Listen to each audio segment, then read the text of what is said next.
ecosystem in recipient countries. Recipient countries, for example, Nigeria, Ghana particularly moving quite rapidly, Kenya to an extent, Ethiopia, and maybe Rwanda in very sort of unique sort of ways. We can talk about the details later, but alongside my colleagues Mike Vincent, Mark Victor, Adish Ari, Jan-Henry Tromp, we've been, as you mentioned, Eugene, we've been very proactive in putting together some really good thought leadership, at least in terms of spurring not just debate, but hopefully policy action and commercial interest from the actors that I mentioned. Thank you very much. Welcome, Martyn, and good to have you. Hopefully to learn from you more as we progress. Thirdly, if I go to Michael. Michael, can you hear me? Hi, Michael. Michael is trying to connect, but in the interim, we can go to Lina. Lina, if you can also come in and introduce yourself and give a bit of background, some of the things you've been doing in the manufacturing sector and how the situation at the moment is from your end. Okay, Eugene, thank you. Thanks for the invite. Yeah, my name is Rene Motilal. I'm the exec director of an organization called NAAMSA, which is the Auto Components Association in South Africa. Like the colleagues that are joining us on this call today, I've got a fairly long history in this sector, specifically, I suppose, from the stakeholder and policy perspective. I've been in the role at NAAMSA for probably just over 3 years now, and I can share, just as a matter of interest, my colleague Dave Coffey on this call was at some point the president of my board at NAAMSA when he still had a day job in the components manufacturing space. But yeah, myself, I also have worked at the Department of Trade and Industry, predominantly in the autos policy unit there, and have a very good understanding of policy levers and what's required to stimulate and I suppose maintain levels of industrialization, specifically in the auto sector.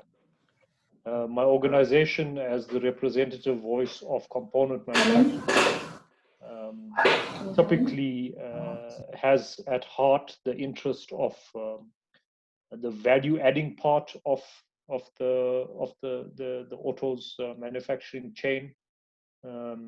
We represent probably about 190 manufacturing brands across all tiers. The majority of NAAMSA members tend to be tier 1 manufacturers who supply to the local OEM plants. But we've also got a number of members who are independent exporters and also producing and selling in the aftermarket space.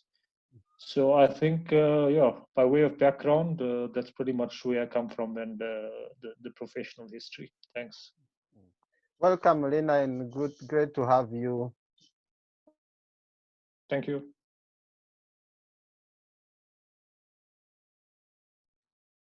Hi, Michael. Good afternoon. I'm not sure whether you can see me. We can't see you, but we can hear you.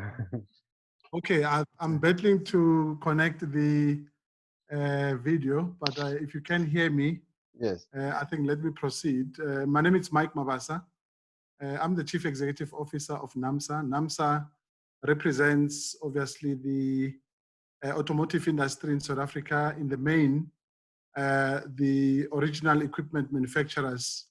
As you probably know, South Africa is the biggest host of 7 multinational corporation companies which are located in the country, who amongst them are currently producing more than 650,000 vehicles each year in the country.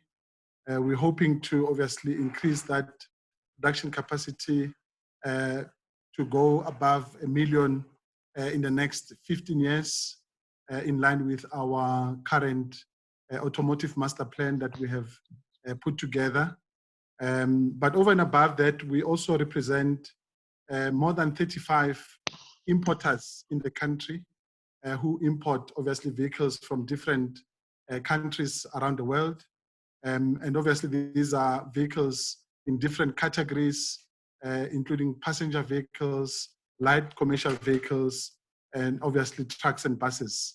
We've just recently extended, obviously, NAAMSA's membership to also include associate members so that we can be able to make sure that we are able to represent also those sectors that impact very directly on our livelihood as an industry, because we recognize the fact that the industry is shifting very, very quickly. And gone are the days where we should be talking to ourselves, but we should certainly be talking to like-minded individuals and companies who can be able to add value to the industry so that we can be able to grow the industry as quickly as possible. In terms of background, I'm a transport economist by training. My background has mainly been in the aviation industry. Before I joined the automotive industry, I'm still involved in the aviation industry in South Africa. I'm chairman currently of the Air Services Licensing Council, which is a regulatory body which really licenses all our airlines to be able to fly on the South African airspace currently. Thank you very much. Welcome, Michael, and good to have you on the call. If I go next to Fredrik. Fredrik, if you can hear me. Yes, I have to unmute my microphone. Yes. If you can introduce yourself and also tell us a bit more about where the situation on your side in West Africa, and how a bit of yourself. Yes, with pleasure. So my name is Fredrik Morsing, originally from Sweden, but I've been working at least in 4 different countries of the African continent over the past 20 years with automotive distribution and service networks. Most of that time I've been working, well, all of that time I would say, in the commercial vehicle industry, and I spent most of my career with the Swedish truck manufacturer Scania, and I'm still working for them again for the second time, now in Ghana. So my perspective, which you might have to forgive me for, is very much focused on commercial vehicles, which is, I would say, often different to passenger cars. I've been working occasionally with passenger cars also, and I know it's a different market. It puts other demands and requirements on production and so on. So it's important to keep that in mind. So during the past 6 years, I've been in Ghana, and we set up a subsidiary from Scania here 6 years ago, not only for Ghana, but to cover the whole region, because we saw potential in our products and our services. And for us, it had been sort of, I'm sorry to say, but a neglected geographical area, even though our company is present in many other parts on the continent. West Africa had not been in our focus. And now, in the light of these 6 years, I could say it was a big mistake, because I see a lot of potential here. And I believe that's not only in West Africa, it's across the entire continent. There is a lot of potential, but you need to seize it in the right way, of course, and try to develop it in the right way, and maybe not have expectations which are not realistic. But if you want to develop the automotive sector, and I'll come back to maybe what I define as the automotive or the transport sector, which I believe should be much wider than only assembling cars or assembling trucks and buses. It's also everything related to it, fuel supply and production, training of staff involved in the sector, servicing the vehicles, regulation, and so on. So if you want to develop a sector, I think you should also try to see the opportunities in all those areas. I think that's what our company tried to do here in West Africa with, I would say, in our view, at least a lot of success, and we are happy to having done that. Welcome, Fredrik, and good to have you. If I go to Luqman, can you hear me? Hello, Luqman. Hello, can you hear me? Can you hear me now? Yes, we can hear you. All right. Welcome, and please introduce yourself also and give a bit of brief in terms of some of the things you've been doing in Nigeria, especially reforming the automotive policies. Right.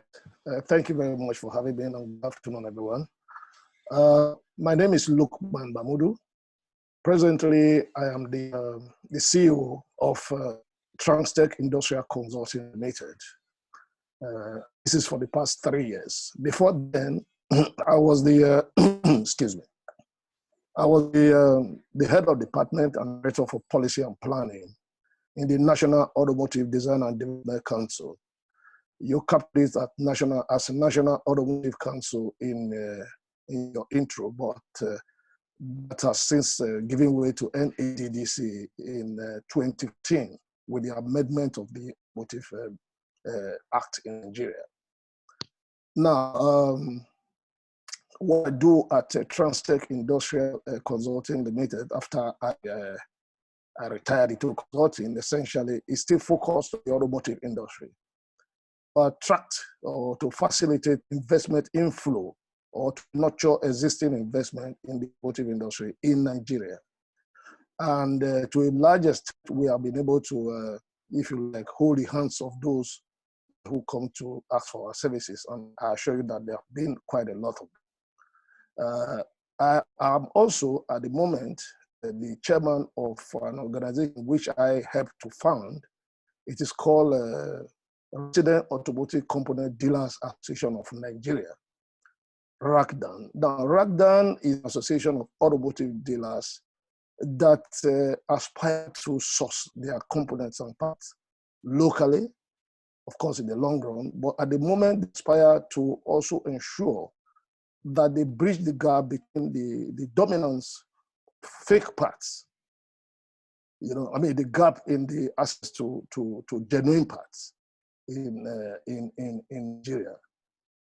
So that's that for what I'm doing now. But before that, like I said, I was the head of department and director for policy and planning. We midwifed launched the Nigerian automotive policy. If you know, I'm sure Dave know about it. I know quite a lot of us here. It's called NAIDP. It's National Automotive Industry Development Plan. It's a 10-year plan starting from 2014 and to end in 2024. We're about 6 years into that plan now. And before I left, although I still play very much an advocacy role with respect to that policy, before I left, we only succeeded in launching, if you like, operations to the level of semi-knockdown. That is component knockdown operations in the automotive industry. Of course, you know that that is not what is desired because the look added is very, very minimal. The ultimate objective is to go beyond that to CKD and integrated manufacture. But we'll go into all that as we move along. But that, by way of introduction, that is I don't know. That describes what the landscape is at the moment for the automotive industry in Nigeria. Okay. Welcome, Luqman. And finally, if I go to Fadzai, if you can hear me also, please introduce yourself and tell us a bit some of the things you've been working on at AECOM. I know AECOM is very heavily involved in African infrastructure development across the region. Welcome, and please introduce yourself.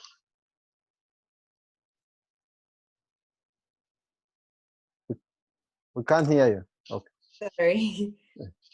Can you guys hear me now? Yes, we can hear now. Okay, my name is Fadzai Nyamasve. I'm the Strategy and Growth Director for AECOM in Africa. AECOM is a multidisciplinary engineering design consulting firm. We are originally American. However, in Africa, we are headquartered here in South Africa, where I am based. And out of the South Africa offices, we basically service Africa in terms of work within the industrial and manufacturing sector. I think specifically linked to this sector, we are the preferred designer on quite a number of the top automotive clients, most of them obviously European, but we have been part of quite a number of significant new plants here in South Africa, specifically in East London, but also across the world. As far as Poland, we've done a lot of the design work from here in South Africa. I'll say what we are really leading in terms of thought leadership is specifically around digital project delivery and looking at how we can optimize project delivery with a various number of tools, which I guess we can discuss on how that's going. But basically our main focus has been looking at optimizing delivery of projects from concept, from site allocations and identification all the way up to handover of those projects. We also have a team that's looking specifically around asset management and some of the digital industrial innovations that are happening in that particular space, specifically linked to the Internet of Things and things like that. And of course, with the COVID-19 crisis, I think certainly the way that we adapt to digital project delivery has become front and center of our business. So this is just in brief of what we do in AECOM, and hopefully we can discuss further some of the topics at hand. Thank you. Okay, welcome, Fadzai, and good to have you. So if I go back to Martyn, if you can hear me. Hi, Martyn. Yeah, I'm listening. Yeah. If you take the stage, probably give an overview in terms of regional industry landscape, and probably shed some light in some of the work you've been doing, research, looking some of the dynamics that are shaping the automotive industry from the north to the south, and at least to set the scene. And then we'll go to Dave to tell us more about some of the work he's been doing with the government in terms of improving the policy framework and the regulatory to make it attractive for foreign investors and the OEMs, and that'd be great. Sure. Yeah. Sure. I'll be brief, but just to set the scene here. We had a Deloitte digital webinar last week on inclusive growth, and I strongly believe in our continent that the definition of inclusive growth is industrialization. There's no sector like manufacturing that creates so-called embedded structured employment, where workers would be organized, receive 12, maybe 13 paychecks a year, typically unionized, and effectively, what we have is the majority of countries on our continent have extremely low, very thin manufacturing capacities. Now, this talks to a lack of long-term proactive industrial strategy implementation in an array of countries. Talking Morocco aside, South Africa aside now.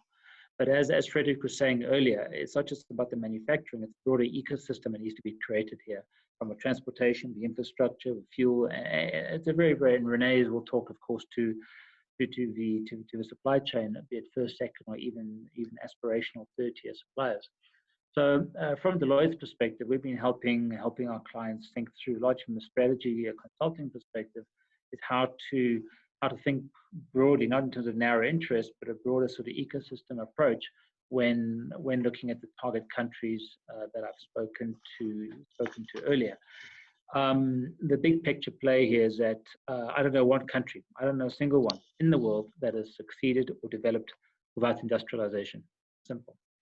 And no one can ever name me one. So how do we start to kickstart industrialization in Africa? I don't think this is not a policy switch. This is a long-term generational play around auto. And from Deloitte's perspective, a lot of the, as you say, Eugene, and you mentioned the thought leadership, a lot of the thought leadership work we've been doing is very original, I think, and very original and unique almost in many, in what is ultimately the last frontier of the automotive market. My last comment is, even before C19, I think we reached arguably peak auto globally. Now with decimation of sales in recent markets, in recent times, in all key markets, pretty much across the board. Again, maybe there's a very slight silver, thin silver lining here in thinking that one of the few potential growth areas still, providing that we can cut the dumping of pre-owned product into Africa from an array of markets, both from the US, and particularly Japan, and East and West Africa respectively. If we can cut those flows, it creates an opportunity to create an industry, an ecosystem. And I think, you know, if we're able to do this with business, industry organizations, and recipient governments together, we can start to shape policy to create new areas of at least new car sales growth going forward. And there's very few regions that can say that in the current environment. Thank you. Thank you, Martyn. Dev, what are some of the work have you been doing with government, especially what Martyn has just mentioned in terms of policy making? We know Africa is awash of second-hand or used vehicles, and that is inhibiting the growth of the local industries. Talking about automotive, and the government, of course, will play a key role in terms of encouraging foreign investment, attraction of OEM, preparing the hard infrastructure and soft infrastructure. If you can, I believe you have a presentation to take us through. I am going to talk a little bit about some of the key policy drivers that need to be taken care of. And it's interesting, there's quite a few policy experts on this call. So it's probably easier for me to go first. But Luqman, I haven't seen Luqman for a long time. I hope you're keeping well. And, How are you? Yeah, very good. Yeah. Yeah, just to start by saying that there are, I think, many facts out there that show that there's great opportunities in Africa, from a growing population to middle class to GDP.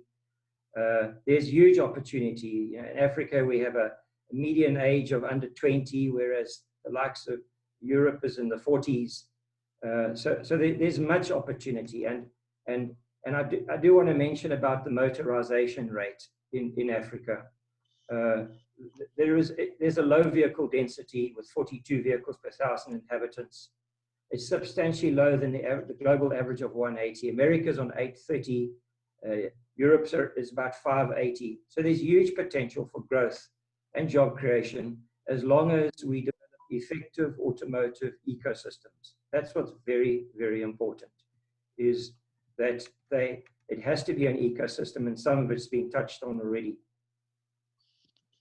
Now, just to highlight also that some research was conducted last year into the importance of creating an auto pack, which I'm going to talk about because it's our vision, that conservatively, that we believe that new vehicle sales in sub-Saharan Africa can grow from around 900,000 now to 2 million in the next 15 years. That's very, very conservative.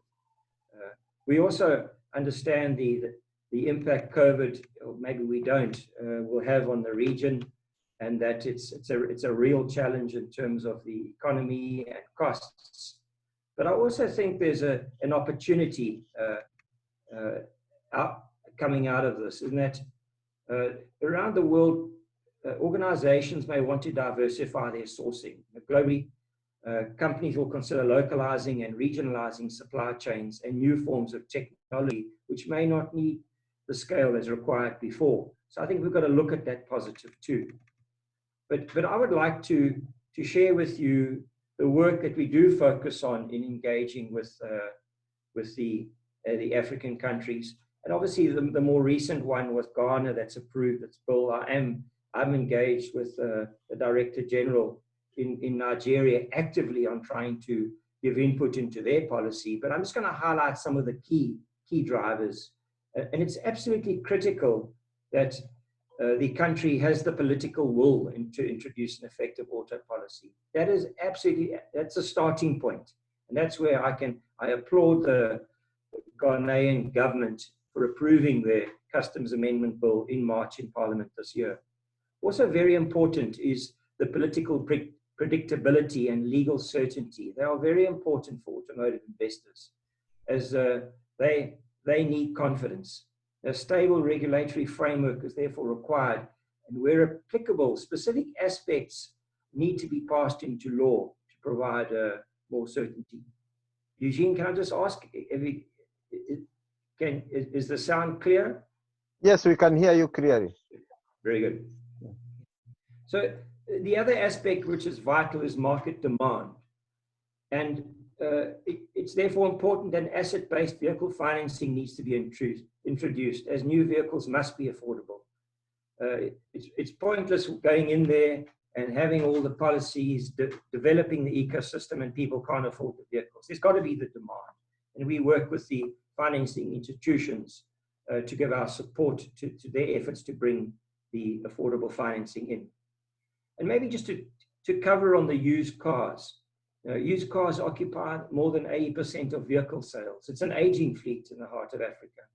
And this results in safety challenges, where Africa has the highest per capita road fatalities in the world.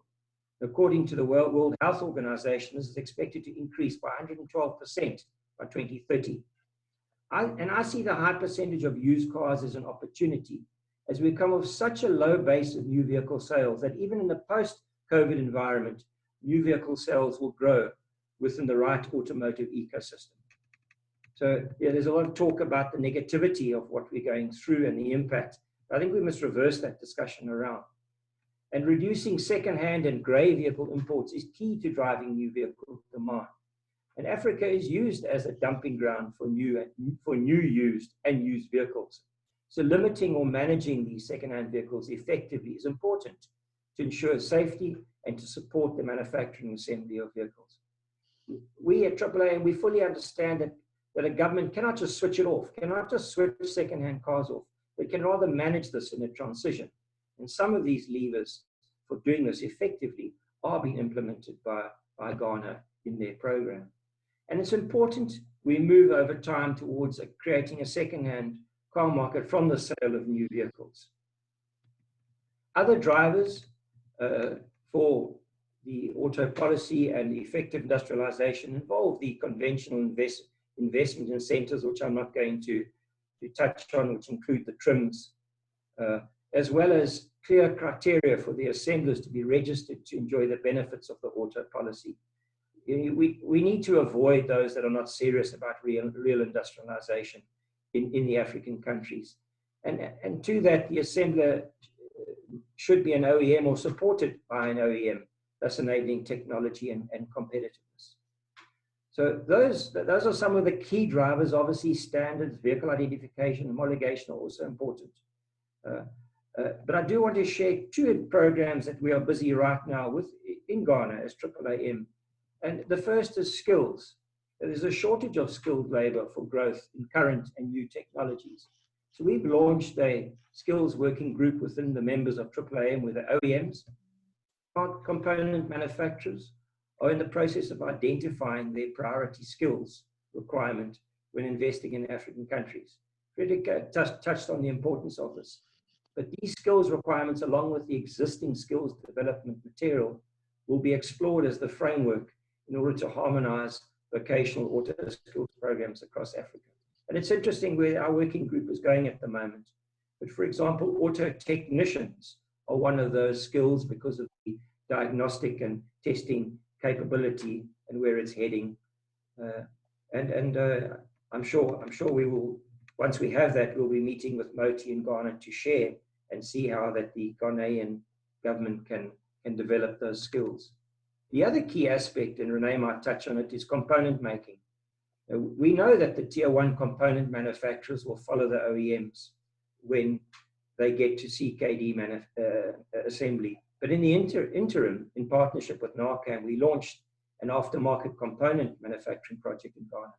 And more recently, I've shared it with the DG in Nigeria, where NAACAM created a value chain analysis for specific aftermarket components, where the manufacturing processes and raw materials were identified. A number of tier one and tier two companies have expressed interest in investing in Africa. And we see the aftermarket as a very good opportunity to start, right, and create matches where tier ones and tier twos we match with manufacturing capability in African countries, where they may not be in supply in the automotive sector, where they might be supplying agriculture. But let's create the match let's create a joint venture where the skills can be transferred and they can be brought into the auto sector. So it's very important to develop that whole ecosystem as we spoke about. There are other challenges which need engagement with government, like infrastructure, quality and standards of fuel, as well as foreign exchange to fund imports.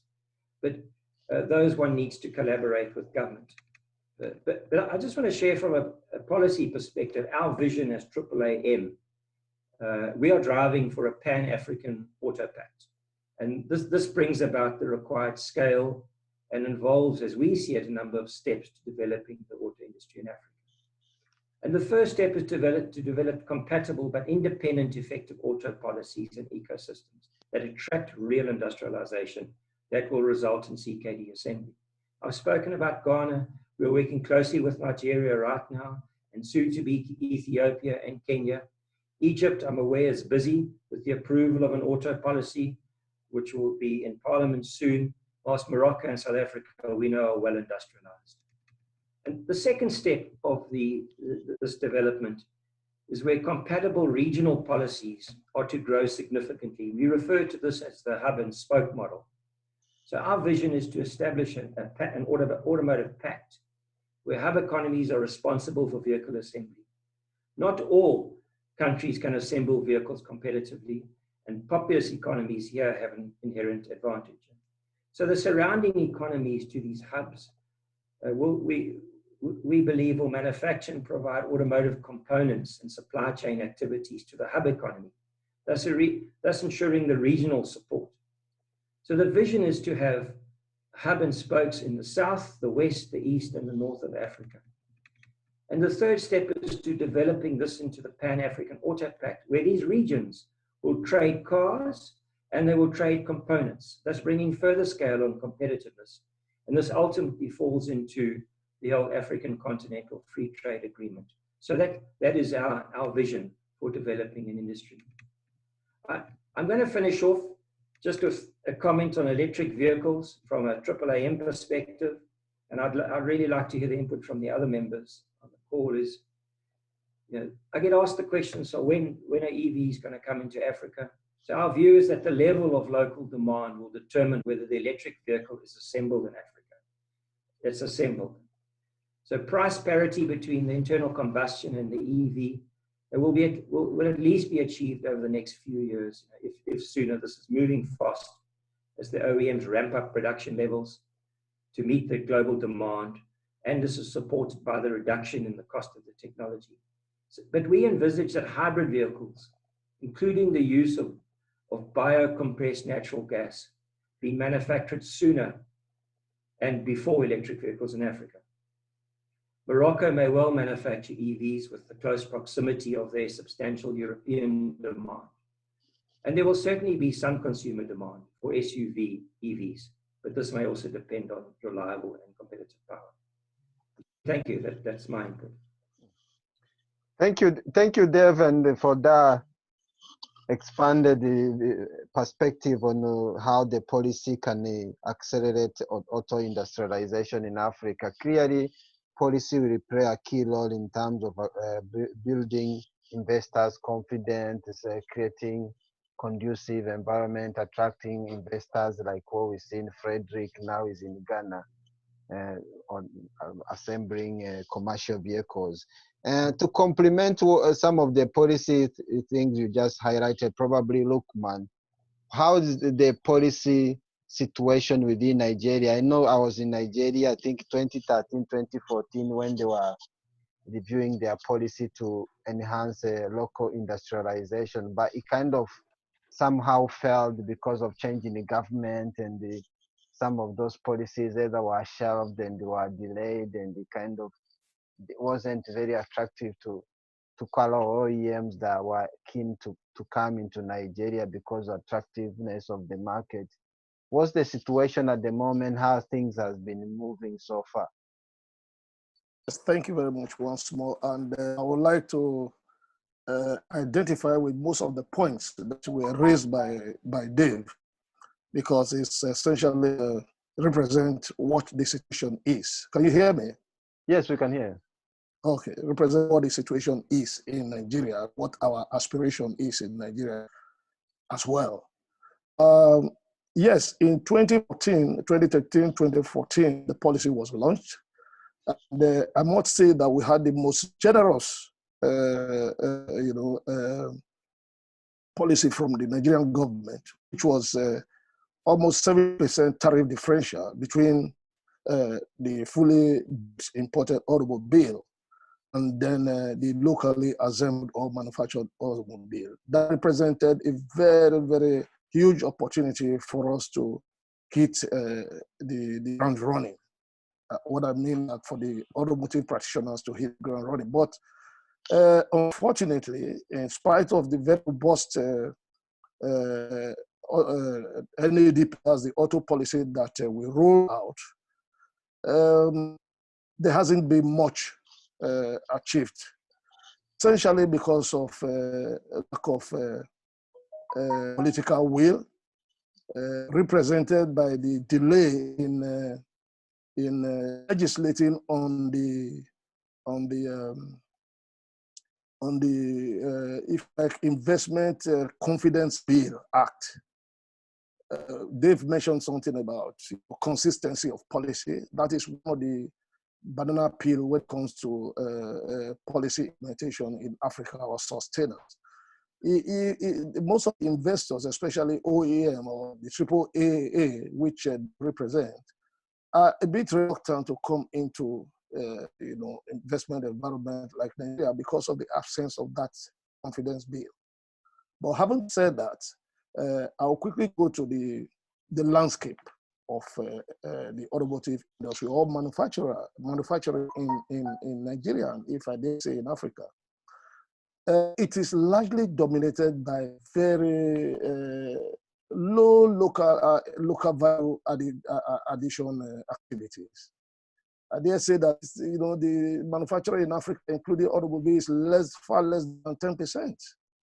In the automotive industry, like I said, the most 90% characterized for South Africa and perhaps Morocco. Most of the activities is more or less like screwdriver and spanner operations, and until we go beyond that, the local value add will not translate to any significant increase in the GDP, because essentially manufacturing is what impacts, is what drives the GDP. So that is what dominates the Nigerian landscape as far as manufacturing and automobile is concerned. Therefore, the opportunity is large, especially as represented by the markets, the population, large population, and a growing middle class, if you like. Then we have something very critical, which is abundant in natural resources. Quickly mention over the years, the components or the material that make up the automobile has increasingly shifted towards plastic, if you like, reinforced plastic, and all the composite material derived therefrom. And Nigeria, for instance, is one of the, if not the largest oil producing country in the world. Right now, we are the Dangote refinery is about to launch, one of the biggest refinery in Africa, and its output is all going to be a resource for plastic components and all of that. These are opportunities that are at the moment neglected. And like Dave mentioned, we have a very agile young population, and so despite of all this, not much is happening, but the challenge essentially has been poor infrastructure. Anybody that is involved in automobile assembly in Nigeria will tell you how long it takes for them to even get their SKD inputs cleared from the port and transported to their location. The market is largely unprotected, especially with regard to second-hand vehicles. Second-hand vehicles are a potential undermine any manufacturing or assembly activity. Of course, we have the issue of poor capital capital resources and financial resources locally. And above all, the insecurity in Nigeria in particular is being a very, very great cause for concern. You know, so that describes the landscape and, of course, the opportunities and the challenges.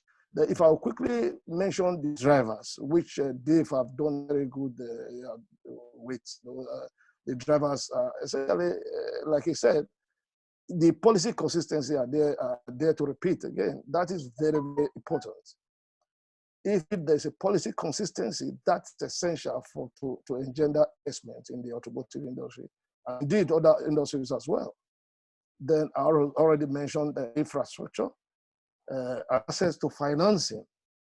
You know, if you were to set up operations in Nigeria or anywhere in Africa, the key thing that you require to drive you is access to finance. You can't do without it.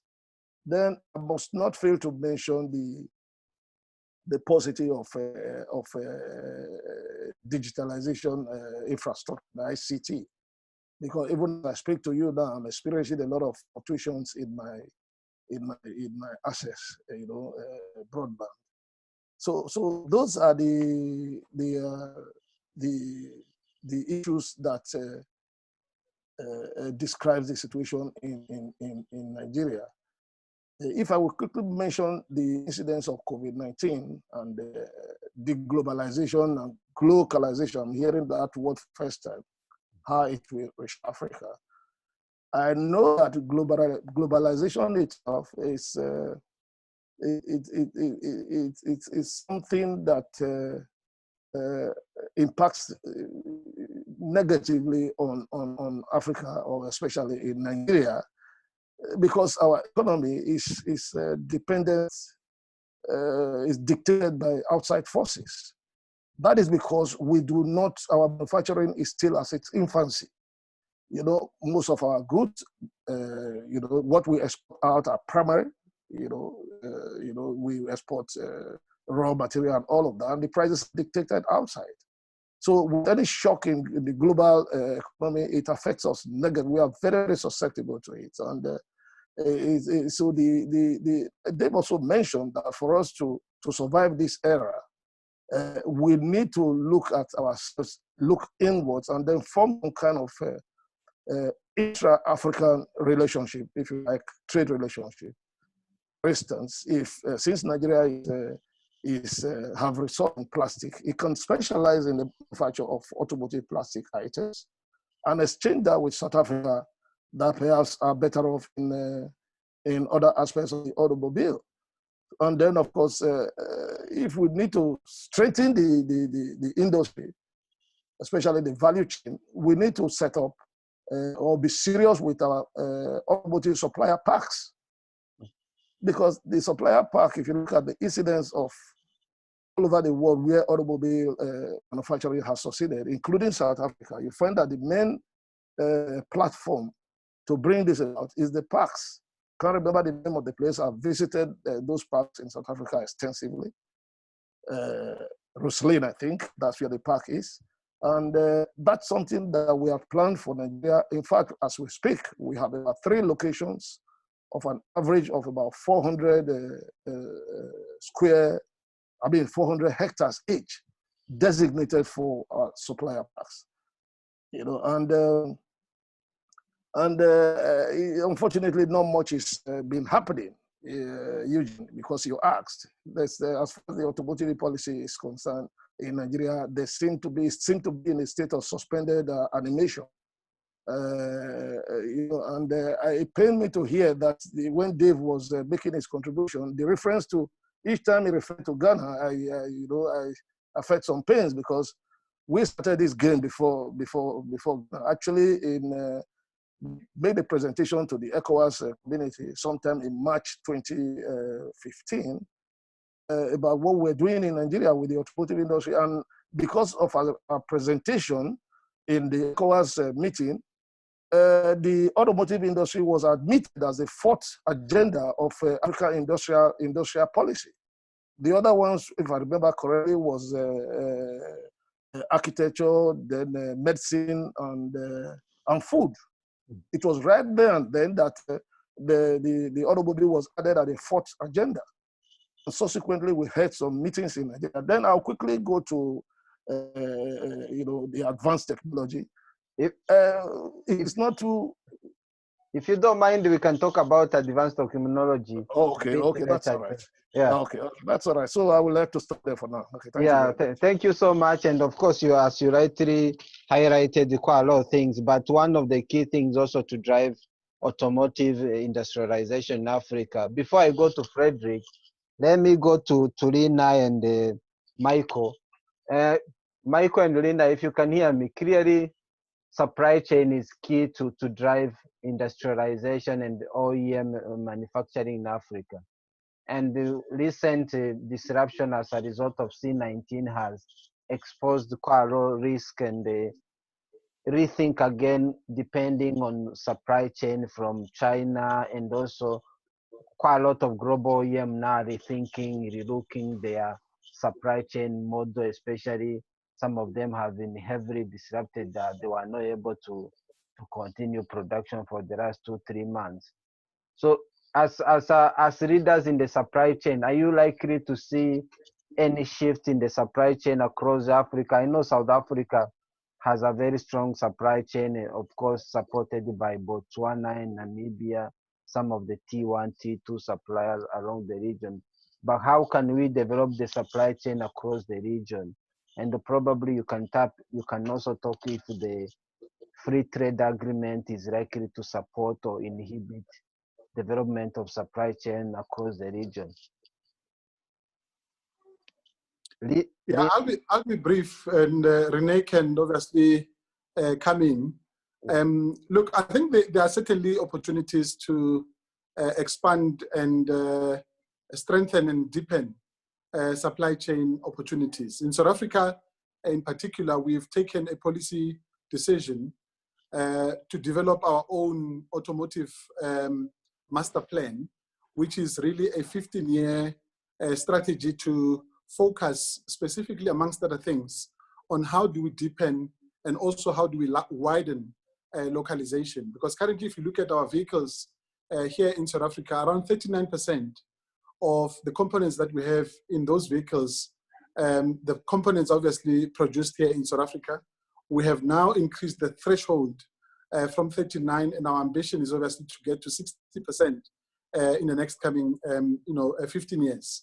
Precisely because we really want to be able to make sure that we drive localization as aggressively as possible as we can, particularly not just only in South Africa, but certainly in the rest of Africa. And we are beginning to develop institutional framework and also policy instruments that will enable us to be able to fast track and accelerate our localization drive in the country. Because I think our dependence currently in terms of external supply chain is very, very huge. And it's to a very large extent suffocating also our ability to be able to meet some of the very ambitious targets that we have set for ourselves. Because on the very same master plan that we have put together, we are very clear that we want to double our production levels in South Africa from the current 600,000 units that we currently produce annually to 1.4 million by 2035.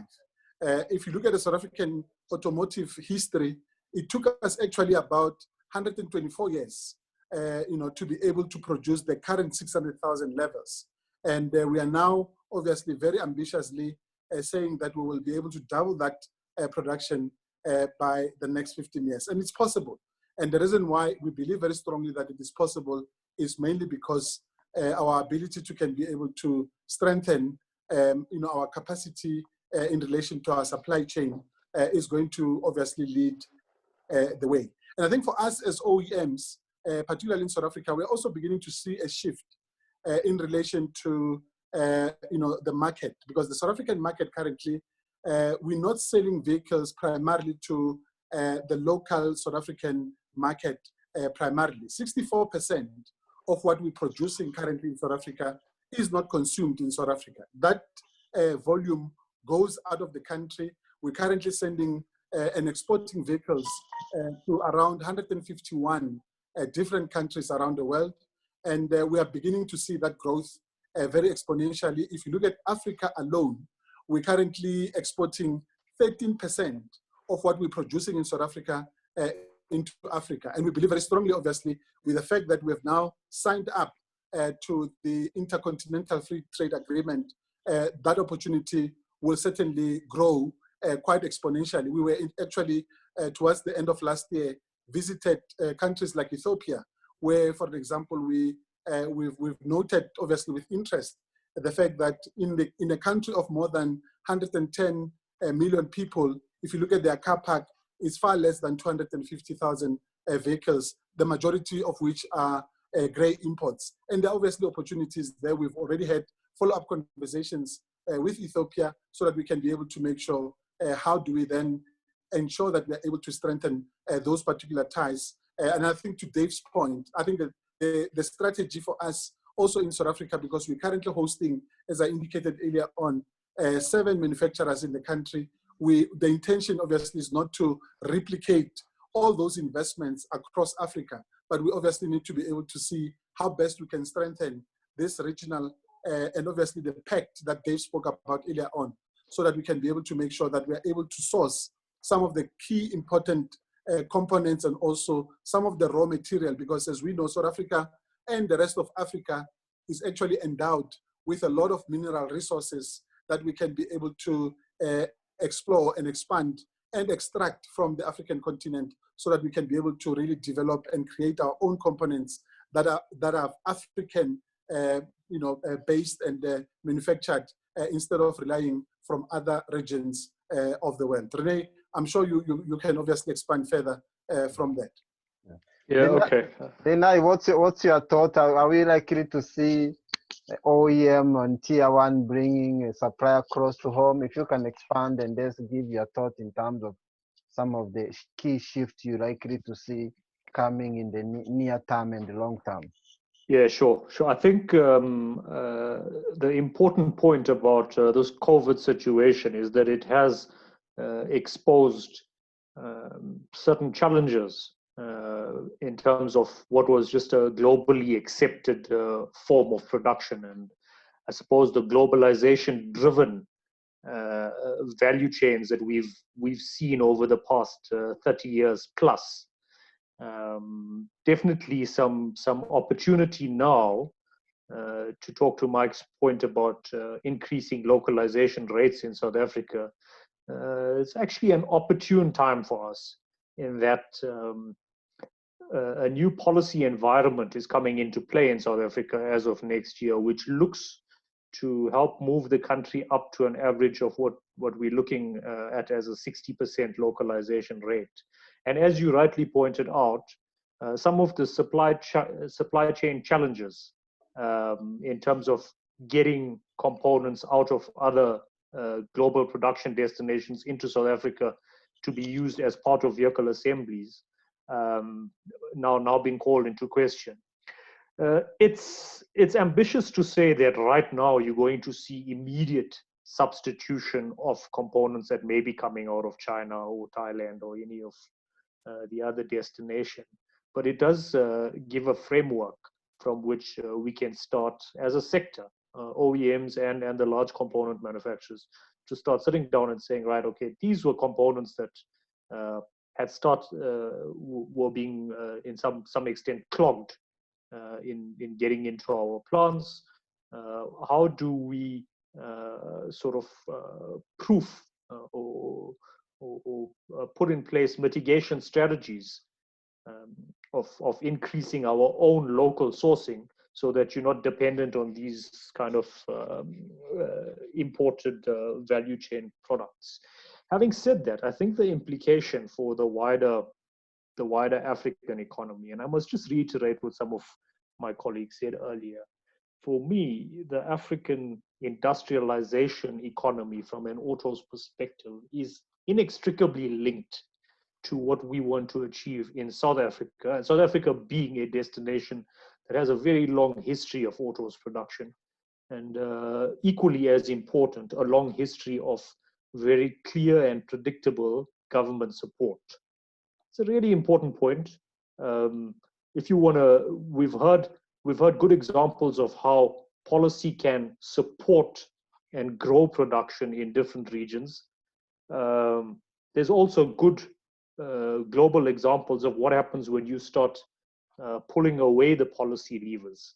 And if you look at the Australian manufacturing industry, closed within a 2 to 3 year period after the Australian government had turned the taps off their own levers of policy support. So what that does say to us is that the policy drivers that my colleague spoke about earlier are really important in determining this interconnectedness. And if we talk about African economies, whoever it may be, north to south, being ready to withstand the shocks that come out of a COVID or related situation in the future, the preparedness will really be dependent on how well we can develop these interconnected ecosystems across the continent. And if I can just share with you, I mean, especially when we talk about locally owned small companies, something that's come out of this COVID-19 situation, at least for us in South Africa, in terms of finding other avenues of production for our companies. And it may be something that African countries, partner countries, can start thinking about where levels of manufacturing do exist. We've had a situation here where many of our smaller component manufacturers at a tier 2 level, and even some of the tier 1 manufacturers, have started to get really involved in the production of medical device and PPE requirements to supplement the volume losses that are currently being seen as a result of the COVID situation. Auto companies by nature are well placed to retread their production. We already produce to efficient standards, used to producing product at scale. And it made sense that at least in South Africa, some of our autos companies have started getting involved in complementary production. What does that mean for setting up autos production in other countries? Is that at least as we start, and Dave was talking about the aftermarket opportunity, as we start looking to partner with some of the auto destinations, and we get component producers coming out of South Africa and finding some form of investment in partner economies, we should not be exclusively driven by this concept of only automotive volume. And the COVID situation has taught us that there are related or complementary production that can be used to nurture and grow some of the smaller companies that may need that level of support. So I just thought I'd throw that as an interesting discussion point. But to answer your question, yeah, definitely the supply chains have taken some challenges.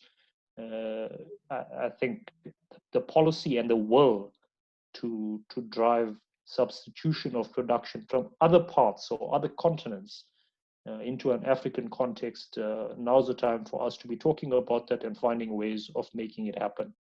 Thank you. Yeah, thank you, Rena. Clearly, that will be a part of the mitigation strategy for mainly OEMs and the tier suppliers to, just in the case we beyond even COVID, we've seen other disruption like political instability in the Middle East, North Africa, also has been affecting some of the supply chain, and of course the other calamities like weather also is not being friendly in some of the regions. So there's quite a lot of things to put on the table, especially for businesses looking at moving forward. Before I go to Fadzai, if I can maybe go to Fredrik. Fredrik, as an OEM manufacturer, what has been the situation? You can hear some of the key things that have been put in place, like policies, supply chain, and those are key core in terms to ensure smooth supply production. How is the situation in Ghana? How did you navigate some of the challenges? what things have you find effective and maybe some area for improvement? Yes, thank you, Eugene. Well, let me say first of all that Africa, as we all know here, is a huge continent with different prerequisites and conditions. 54 countries spread over a huge continent with big differences in the economical situation, the cultural situation, and big geographical distances. I don't really think you could not come to a conclusion on one development or one policy for the automotive industry in Africa. That's impossible. We could not have the same expectations and strategies in Ghana as in South Africa, for instance. That wouldn't be feasible. We say the automotive market, at least the official imports of new vehicles to Ghana is about 8,000 units per year. And that's all different types of vehicles. These vehicles on 4 wheels or more included. And that's what a big factory makes in one day. So, you know, you could not put up the same industrial structure in Ghana tomorrow that you have in South Africa, or even less that exists in Europe or in Asia today, or in the US. But I think there's certain things policymakers and others could do in order to incentivize the industry to go in the right direction, to promote job creation and localization of production and other parts of the value chain in Africa. But let's remember that industry is rational, and industry will seize opportunities. We don't do that because we are bad guys, you know, we do that to survive. So we are forced under competition to do whatever we can to find more efficient, more economical solutions. And we would never do anything else, unless we are forced, of course. Most serious companies, they follow the rules. Others, they don't, but let's leave them aside. But let's look at the serious industries. They would, if the authorities, policymakers would force them, they would follow that. But then the consumer pays the price for it at the end. If you force a company to do local assembly in a country which doesn't have volume to support it, the product will become more expensive at the end, and the consumer has to pay. Because the industry will not pay. They will make a calculation. Could they make their profit or not? I mean, if they don't make their profit, they close down or they go bankrupt. They could give incentives, which is probably a good way to get things started. I've seen that myself in assembly projects I've been involved in across this continent, and that has often provoked companies to start. I had the pleasure, Luqman, it's a pleasure to see you again. We had this discussion a few years ago in Nigeria. Our company had serious plans to put up local assembly. We have done it. We've done it in partnership with another company so far, but we're looking into making more permanent investments ourselves to have a production in Nigeria. And that's a result of a policy of giving incentives. You get rebates on the duties if you import assembly kits than compared to complete vehicles. But is it long term? Well, it depends. Let me develop it. I'll come back to it. Well, the third lever in this could be to create a better environment or create the right environment. And there I think policymakers have also an important role to play. If we go back to how industry grew and what made it to what it is today, it's some very basic things.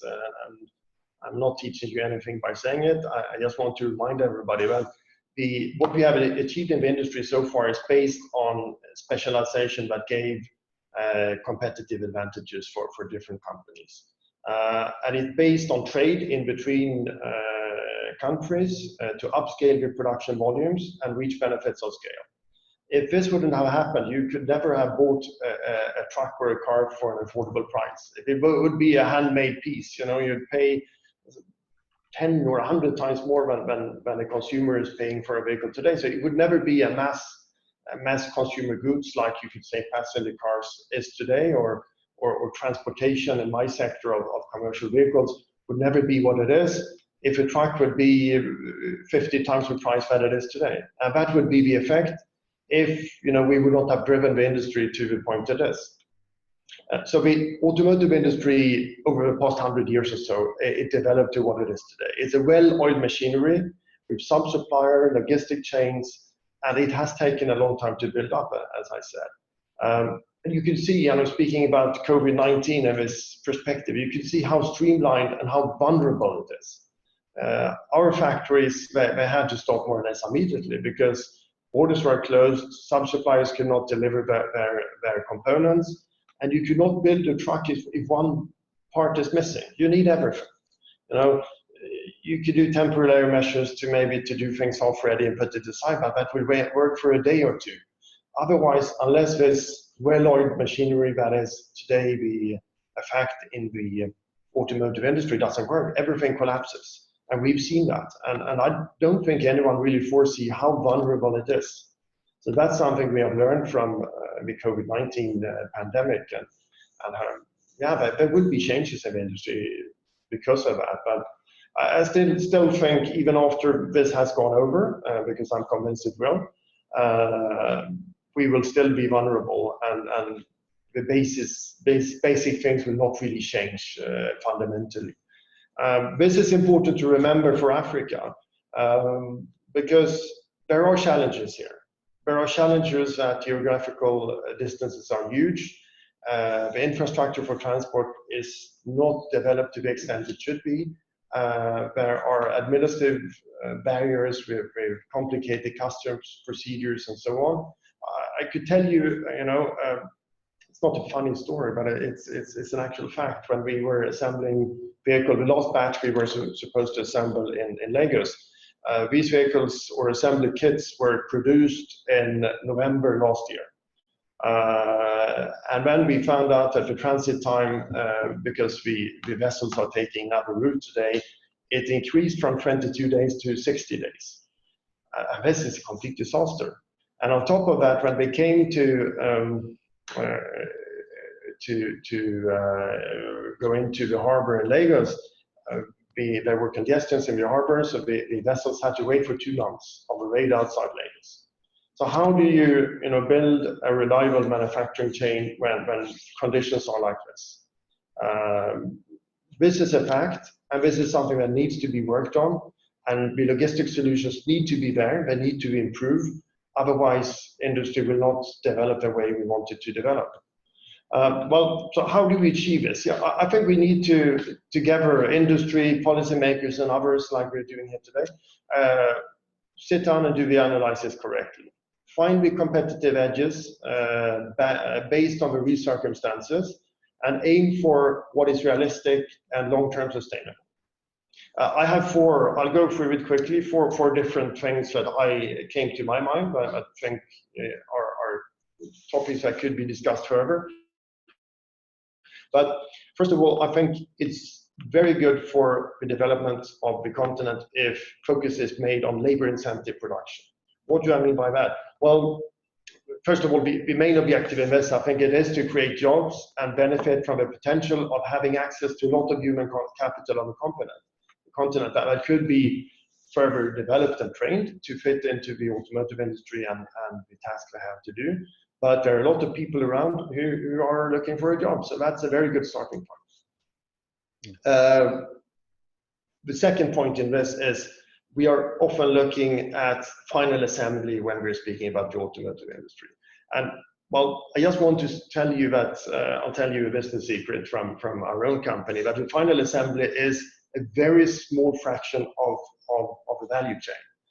For a Scania truck, it's between 2 and 3% of the value that the final assembly represents. So if we do that locally, have we achieved a lot? I would say no. But maybe it could generate other things, like some of you touched up here before. I think Davies, you were saying that. Luqman, you also discussed around that, how final assembly could create a structure of sub-suppliers in a country. That is, of course, positive, but it doesn't come easily, I would say.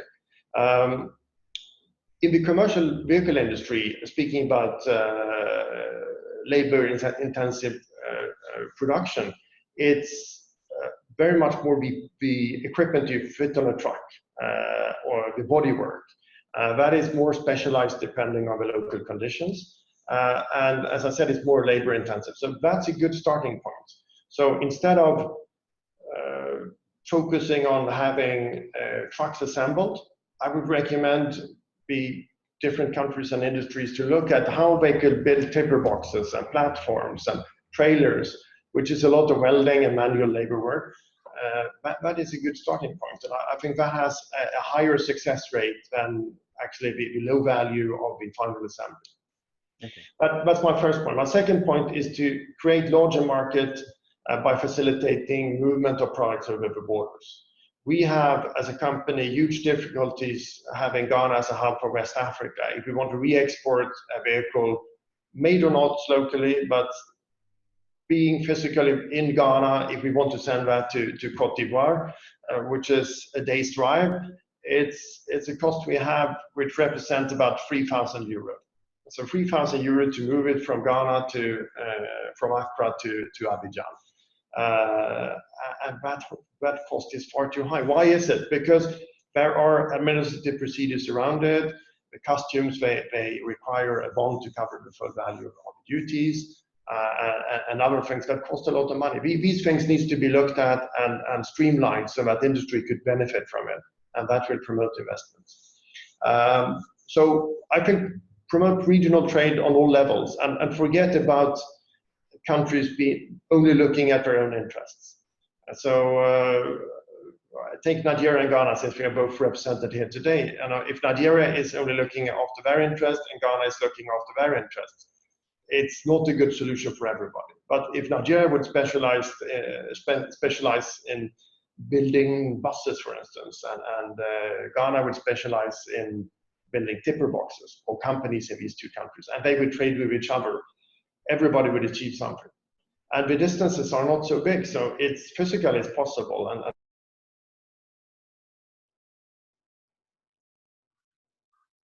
Fredrik, I think we lost you.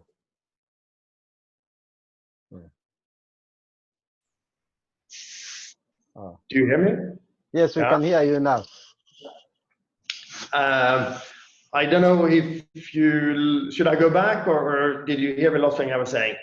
It was just a little bit, but if you can wrap up so that we can go to Fadzai next. Yeah, okay. Let me quickly wrap up. So my second point then to promote the regional trade on all levels. My third point is the need of support through tax regime and legislation. If countries in Africa want to promote the automotive market, they somehow need to stop to use it as a cash cow for duties. This is a big revenue earner for most countries, and the duty rates I've seen, they vary between 30%, even up to 400%. But this will not really be beneficial for the new vehicle sales. It's an extra burden for the consumer at the end. What one needs is to nurse the local industry with incentives to get it started. Without these incentives, it wouldn't happen. But it's also to see from the beginning, is it really feasible over time, and will it survive without the incentives? That's the main question one should ask ourselves when making policies for this. Another thing is that most countries, they have today a legislation to promote road safety and environment, but it needs to be reinforced and it needs to be enforced in practice. You know, you often see that people are getting away with driving old, non-roadworthy vehicles. Why does it happen? I think we all know how things might work in reality, but this is something that needs to be strengthened, the surveillance of the condition of vehicles and so on. Last point on that is that interest rates are far too high to promote investments in new vehicles. My last point, and then I'll wrap up, is to widen the scope. I said that initially. Why limit ourselves to the vehicle assembly in this? The objective is to strengthen the automotive and manufacturing in Africa, but it could also be to modernize the entire transport sector, to achieve a newer vehicle fleet, reducing the environmental impact of it, work to avoid the congestion disaster that has started to happen already, and safeguard road safety and operational costs of the vehicles by adequate maintenance. So investments in service support and training and other things is equally important to support the automotive industry, I believe. There's one last thing, which is a huge opportunity, I think, that connects also to the electrical vehicles or new propulsion techniques for vehicles. If you run a genset to load your battery in your car and then you drive it, and the genset is powered by a combustion engine, it's not really a very good venture to move into. But electricity in Africa, with few exceptions, is already a scarce resource. So unless you improve the infrastructure for producing electricity in the right way, I don't think electric vehicles is good for that sake. But there is another opportunity, and that is biofuels. Biofuels could be produced by many things, including waste, plastic waste, agricultural waste, and so on. And you could run vehicles on that today. That technique is already there, and Africa has that opportunity. I think that's something that should be seriously looked into. Of course, respecting, not disturbing the food production and other things that needs to be politically regulated. But I think it's possible. Let me add one last thing. I said before training, but training also could mean breaking barriers and taking technology sprints. And this is something that it's really a huge opportunity for the whole automotive sector in Africa. There are many things that are done the way they used to be done, and there's no reason why not to question it and trying to find levers to overcome this. So that's my wishing list. But I think I'll end there, otherwise I'll be too long. So back to you, Eugene. Thank you, Fredrik, for that broad. Of course, you've highlighted quite a lot of things need to be considered. If I go to Fadzai before she leaves to give a bit of her perspective in terms of how technology can advance industrialization and help to improve productivity and quality, and also, of course, looking at how technology also can help to advance some of the productional capabilities, including enhanced operation. Thanks, Eugene, and I apologize. I'm going to have to drop off fairly soon. We've gone slightly over time and I've got another engagement. But I think that the key, and maybe tying into the policy discussion, is really around the planning stages of new greenfield projects, which ties very well into the policy side. And that would touch predominantly around how we can speed up the way that we plan for these projects, the way we identify land, getting the relevant licensings in place, but also then conceptualizing what we're trying to put together. And I think from an AECOM perspective, that's probably where we find ourselves adding the most value in the types of technologies that are now available in the market. And many of these are not very expensive. I think, as we've seen from a lot of the service providers, they are now integrating a lot of the solutions that we would have typically used in the engineering space dating 10, 15 years ago, and simply are developing those tools to become more interactive.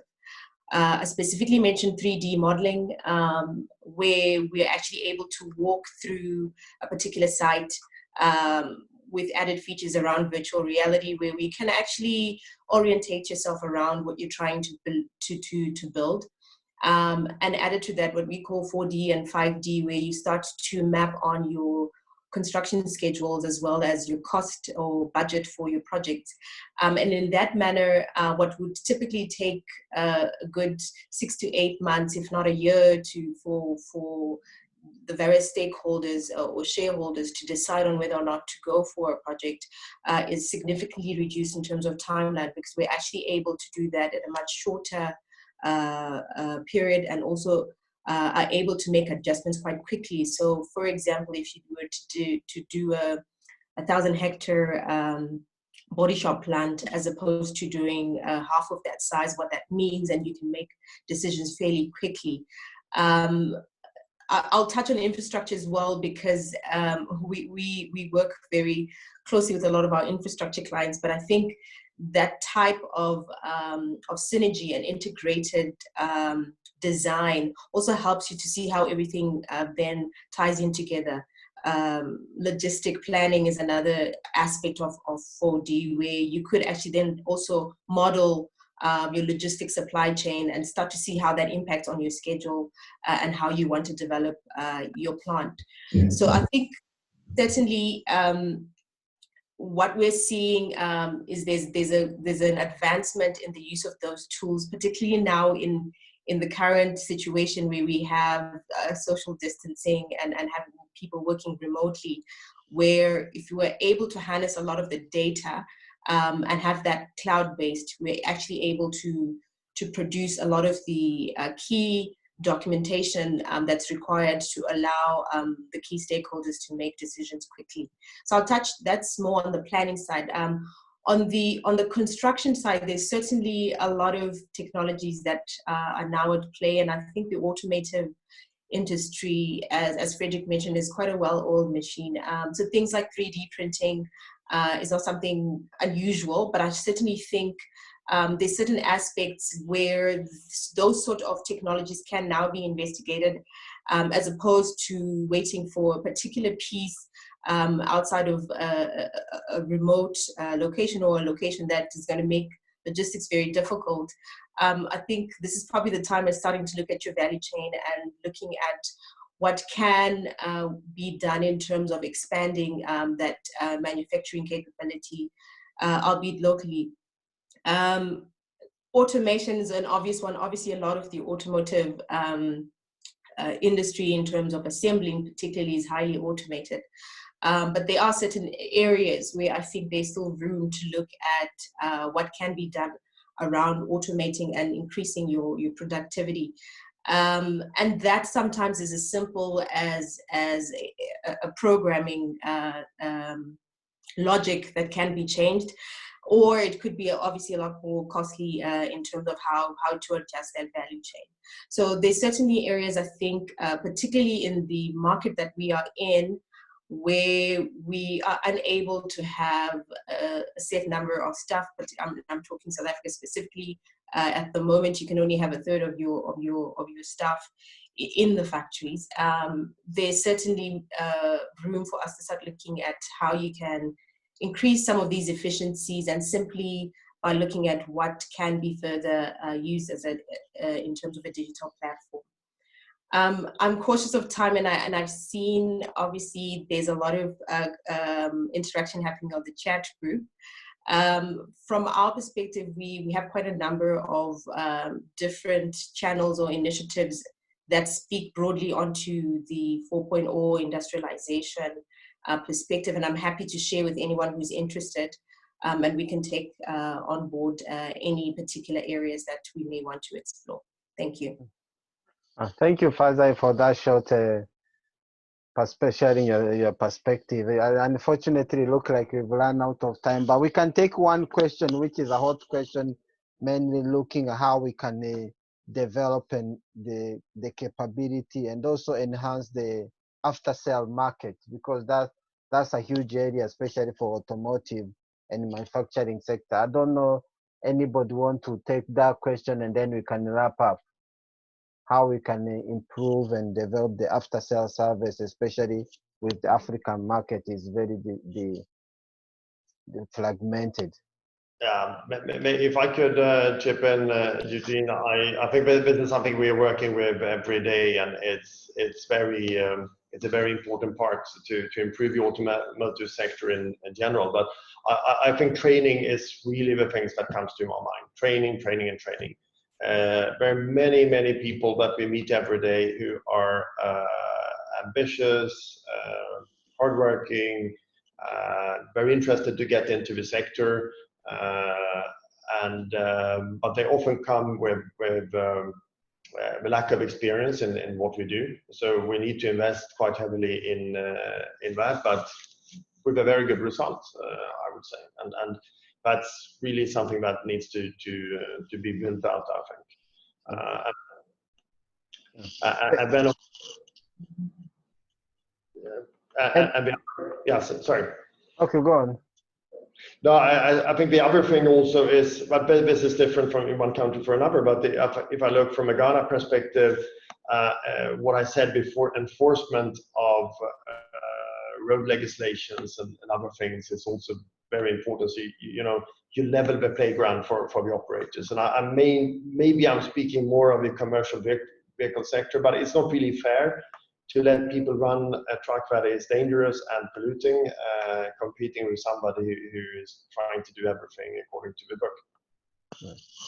No, it's good. It's good point to make sure that everyone is playing on the level playing field. I don't know if anybody else has another comment in terms of how we can improve after-sales service and the market, especially, which is quite a huge area. Probably we can cover it on our next discussion.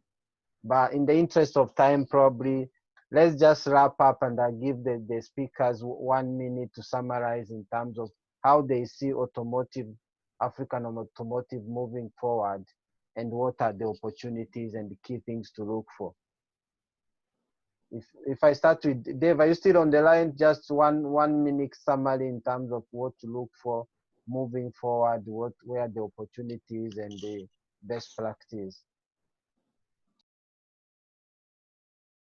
Yeah, I just wanted to make a comment that when you get the political will right and the industrial or the automotive policy, industrial policy is correctly legislated and captured, it makes a difference, a big difference. And I've been watching the chat with very great interest with the questions being asked there.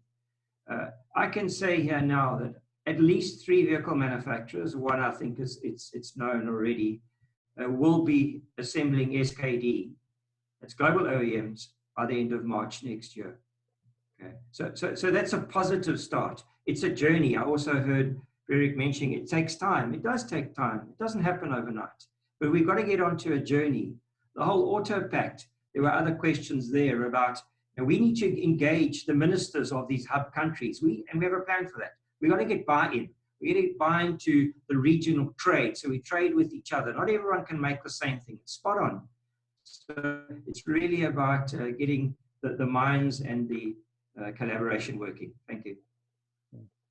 How about Luqman, and what's your final thought in terms of how we can move the industry forward and where the opportunities and what to look for? I think we will. Lina, are you still on the line? Probably just your quick summary in terms of moving forward for the industry. Hello? Fredrik, if you can summarize probably your view in terms of where the future will look like for the automotive industry and what are the best practices. Just 1 minute, and then probably hopefully we can get Mike on the rest to also wrap up. Yes, good. Well, I was reading the questions that came through the chat also, and somebody was asking if I believe we could make Africa turn it into a European Union. Maybe that's not realistic, but there are structures already, like the ECOWAS, for instance. Why don't the ECOWAS work closer together to remove trade barriers and improve the circulation or movement of goods within the ECOWAS area? I think that's a realistic size of a market to look at, and I think that will open up a lot of opportunities for both for assembly and other parts of the automotive industry in West Africa. And I think we're ready for it. So even though I listed a number of obstacles before and a long wishing list, I'm still optimistic, and I'd really like to see this happening. So let's hope we get the policymakers' support on this, and the industry, as I said, we will seize the opportunity. Thank you, Fredrik. It looks like we've lost a few people But in the interest of time, probably it's time to wrap up. It's been interesting to hear a majority of the speakers sharing their perspective and how the future look like for the African automotive industry. So our aim is to continue host this kind of debate on a quarterly basis, inviting various experts to share their opinion and their perspective and the latest update on how the industry is transforming and how we can move the industry forward. And we hope you'll be able to join us continuously and support the discussion moving forward. It's been a pleasure having everyone, and we hope you find the discussion insightful and informative and how the automotive is at the moment and some of the challenges and the opportunities to be captured now and of course as we move post-COVID and as the economy recovers. Thank you so much for having you, and apologies for running over our time, and we hope to have you again in the future. Thanks to you, Eugene, for organizing this and for leading us through the discussion. Yeah, thank you so much and have a good afternoon. Thank you.